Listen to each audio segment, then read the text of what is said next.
বল্লভপুর গ্রাম। আগের দিন রাত থেকে বৃষ্টি শুরু হয়েছে, এখনো থামার কোনো লক্ষণ দেখা যাচ্ছে না। চারিদিকে জল উপচে পড়ছে, রাস্তাঘাট সব ভরে গেছে জলে।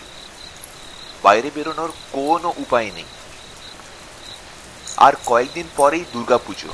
গ্রামে প্রত্যেক বছর পুজোতে বেশ জাঁকজমক হয়। এই বছরও তাই সবার মন ছিল খুবই উৎফুল্ল। কিন্তু এই অসময় বৃষ্টি যে এই প্লাবনের অবস্থা সৃষ্টি করলো, তারপর সবাই হতাশ হয়ে পড়েছে। ছোট্ট রাখালেরও মন বেজায় খারাপ। দাদু, এই বৃষ্টি কখন বন্ধ হবে? ঘরের ভেতরে তো জল চলে এসেছে। দাদু ভাই, তুমি এখানে খাটে উঠে বসো, নইলে তো ঠান্ডা লেগে যাবে। রাখাল উঠে বসলো দাদুর পাশে, খাটের ওপর। পাশ থেকে রাখালের বাবা ঘরে ঢুকলো। এত বৃষ্টি হলে তো মাটির ঘরগুলো সব পড়ে যাবে। চিন্তা করিস না, মা সব ঠিক করে দেবে। মা তুই ঠিক করবে? এবার গ্রামে পুজো হবে কিনা সেটাই জানা নেই। আটচালা তো ডুবে গেছে। দাদু, তাহলে কি এবার পুজো হবে না? না দাদু ভাই, পুজো অবশ্যই হবে। মা দয়াময়ী, সে সব ঠিক করে দেবে। আমাদের গ্রামে পুজো কবে শুরু হয়েছিল? সে অনেক বছর আগের কথা। আমাদের গ্রামের চক্রবর্তীদের পূর্বপুরুষ মোহনদাস চক্রবর্তী, তিনি একদিন ক্ষেতে চাষের জন্য মাটি খুঁড়ছিলেন।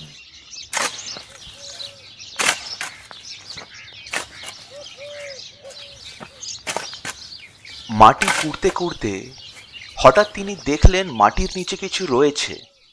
ঠিক করে দেখার জন্য তিনি আস্তে আস্তে মাটি সরাতে শুরু করলেন। কিন্তু মাটি সরাতেই যা দেখলেন তাতে ওনার চোখ কপালে উঠল। তিনি দেখলেন মাটির নিচে রয়েছে অনেক পুরনো একটা কোষ্ঠী পাথরের দশভুজা মাতৃমূর্তি। তিনি ভাববিহ্বল হয়ে তাড়াতাড়ি মূর্তিটাকে তুললেন আর সঙ্গে সঙ্গে নিয়ে গেলেন বাড়ি। বাড়িতে তার স্ত্রীকে ডেকে বললেন, গিন্নি, এই দেখো আমি কি পেয়েছি। এটা কি? এটা তো মা দুর্গার প্রতিমা মনে হচ্ছে। জানো, এটাতে আমাদের ক্ষেতের মাটির তলায় পেলাম। এটা মায়ের আশীর্বাদ। কিন্তু মাতৃ প্রতিমাকে তো স্থাপিত করে পুজো করতে হবে। তাই তো, দুর্গা পুজো তো অনেক বড় পুজো গো। আমরা তো গরিব মানুষ, তাহলে আমরা কি করে পুজো করব? কিন্তু চক্রবর্তীরা তো গরিব নয়। ওদের বাড়িটা কত বড়। কিন্তু দাদু ভাই, তখন তারা এত বড় লোক ছিল না। মোহনদাস ছিলেন খুব গরিব, কিন্তু তাও তিনি চেষ্টা করতেন সবার সাহায্য করার। নিজে আধপেটা খেয়েও তিনি কাউকে বাড়ি থেকে না খাইয়ে ফেরাতেন না। আচ্ছা আচ্ছা, তারপর কি হলো? আর কিছুদিন পর দেবীপক্ষ শুরু হবে, কিন্তু সে পুজো করবে কি করে? এই কথা ভাবতে ভাবতে মোহনদাস শয্যাশায়ী হয়ে পড়ল। কিন্তু হঠাৎ এক রাতে মোহনদাস দেখল এক অলৌকিক স্বপ্ন। মাতৃ প্রতিমা থেকে যেন ঠিকরে বেরোচ্ছে মায়াবী আলো, আর এক নারী কণ্ঠ ভেসে এলো মোহনদাসের কানে। তুই এত চিন্তা কেন করছিস? ষষ্ঠীর ভোরে গ্রামের পুকুরে গিয়ে ডুব দিবি। তোর যা দরকার সব ওখানেই পাবি। স্বপ্ন দেখে মোহনদাস হুড়বুড় করে উঠে বসলেন। সারা শরীর ঘামে ভিজে যাচ্ছে, কিন্তু তিনি বুঝলেন মা এসেছিলেন। তার চোখ থেকে ঝরঝর করে জল বেরোতে লাগলো। তিনি কাউকে কিছু বললেন না, আর চুপচাপ অপেক্ষা করতে লাগলেন ষষ্ঠীর দিনের। ষষ্ঠীর ভোরে একটা পরিষ্কার ধুতি পরে তিনি বেরিয়ে পড়লেন পুকুরের দিকে। তখন চারিদিকে অন্ধকার, ঝিঁঝি পোকার আওয়াজ আর মাঝে মাঝে প্যাঁচার শব্দ। হালকা হাওয়া চলছে। মোহনদাস যখন পুকুর পাড়ে পৌঁছলেন তখন চারিপাশে কেউ নেই, শুধু রয়েছে ভোরের নীলচে আভা। তিনি চারিদিকে দেখলেন, কই, কোথাও তো কিছু নেই। তাহলে ওই স্বপ্নটা? একটু হতাশ হয়ে তিনি নামলেন জলে। জলটা যেন বরফের মতো ঠান্ডা। মোহনদাস শিউরে উঠলেন, কিন্তু স্বপ্নে তো তাকে ডুব দিতে বলা হয়েছিল। মোহনদাস আস্তে আস্তে ডুব দিলেন জলে। একবার, দুবার, তিনবার। তিনবারে মাথা তুলতেই তিনি যা দেখলেন তাতে তার শরীরের শিহরণ নিমেষে বন্ধ হয়ে গেল। অবাক চোখে তিনি দেখলেন জলে ভেসে উঠেছে কতগুলো কাঁসার বাসন। মোহনদাসের চোখ থেকে বেরিয়ে এলো অশ্রুর ধারা।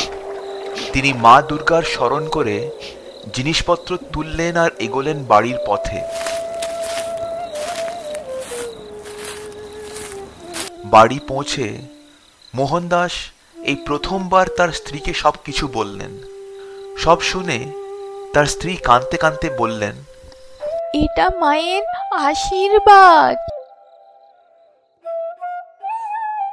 গিন্নি, পুজোর সময় হয়ে যাচ্ছে, চলো পুজোর ব্যবস্থা করি। কিন্তু এগুলো তো শুধু বাসন, মায়ের ভোগের জোগাড় করব কি করে? তুমি এখনো বুঝলে না, মা নিজেই সব ব্যবস্থা করে দেবেন। আর বাস্তবেও তাই হলো। যখন মোহনদাসের স্ত্রী স্নান করে পুজোর ঘরে ঢুকলেন, তিনি অবাক চোখে দেখলেন সব বাসন ভর্তি মিষ্টি, অন্ন, ফল, দই। তাতে কি নেই? পুজোর যাবতীয় সরঞ্জাম সব হাজির।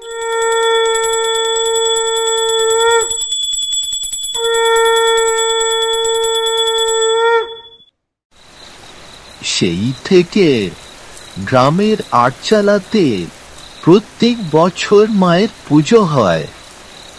তাতে মোহনদাসের পাওয়া ওই বাসনগুলোই ব্যবহার হয়। কিন্তু এবছর তো পুজো হবে না। বাবা যে বলল আটচালাটা ডুবে গেছে। সব ঠিক হয়ে যাবে দাদু ভাই, তুমি চিন্তা করো না। মায়ের ওপর বিশ্বাস রাখো। কালকেই তো ষষ্ঠীর পুজো। যাও, এখন গিয়ে শুয়ে পড়ো, অনেক রাত হয়েছে তো।